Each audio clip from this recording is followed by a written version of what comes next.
Pan India star Prabhas Daggubati రానా combination లో వచ్చి black buster hit గా నిలిచిన బాహుబలి సినిమా గురించి ప్రత్యేకంగా చెప్పాల్సిన అవసరం లేదు. ప్రపంచవ్యాప్తంగా సెన్సేషన్ క్రియేట్ చేసిన ఈ సినిమా బాక్స్ ఆఫీస్ ను బద్దలు కొట్టింది. రాజమౌళి డైరెక్షన్ లో వచ్చిన ఈ మూవీలో నటించిన ప్రతి ఒక్కరికి విపరీతమైన గుర్తింపు వచ్చింది. ముఖ్యంగా కట్టప్ప పాత్ర హైలైట్ అనే చెప్పాలి. అయితే ఈ పాత్ర కోసం ముందుగా ఓ బాలీవుడ్ స్టార్ హీరోని అనుకున్నారట. కానీ ఆయన నో చెప్పడంతో సత్యరాజ్ను తీసుకున్నారు. ఆ వివరాలు ఏంటో ఇప్పుడు మనం ఈ వీడియోలో చూద్దాం.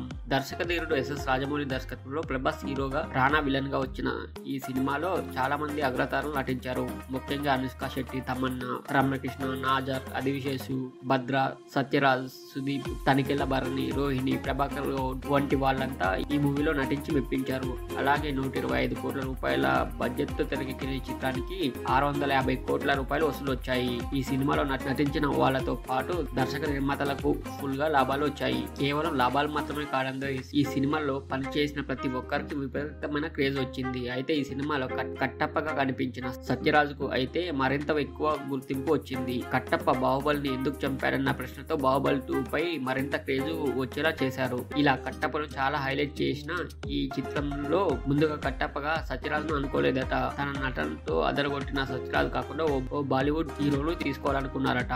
ఆ బాలీవుడ్ హీరో మరెవరో కాదండి, సంజయ్ దత్. తాజాగా ఓ ఇంటర్వ్యూలో పాల్గొన్న ఈ సినిమా రచయిత విజయేంద్ర ప్రసాదే ఈ విషయాన్ని వివరించారు. అయితే ఈ సినిమా కథ ప్రభాస్ కోసమే రాసుకున్నప్పటికీ కట్టప్పగా మాత్రం సంజయ్ దత్ ను తీసుకోవాలని ప్లాన్ చేశారట. కానీ ఆయన అందుబాటులో లేకపోవడంతో ఈ సినిమాలో కట్టప్పగా వేరే వాళ్ళని తీసుకోవాలని డిసైడ్ చేసుకున్నారట. ఈ క్రమంలోనే సత్యరాజ్ ను ఈ సినిమాలో కట్టప్పగా తీసుకుంటే బాగుంటుంది అనిపించి ఆయనను సంప్రదించగా ఆయన కూడా ఓకే చెప్పారట. ఇలా సత్యరాజ్ కట్టప్పగా మారి తన కెరీర్ లోనే బిగ్గెస్ట్ హిట్, సూపర్ క్రేజ్ వచ్చిన పాత్రలో కనిపించారు. 100 ఏళ్ల పాటు ఆయనను గుర్తుంచుకునేలా చేసుకున్నారు.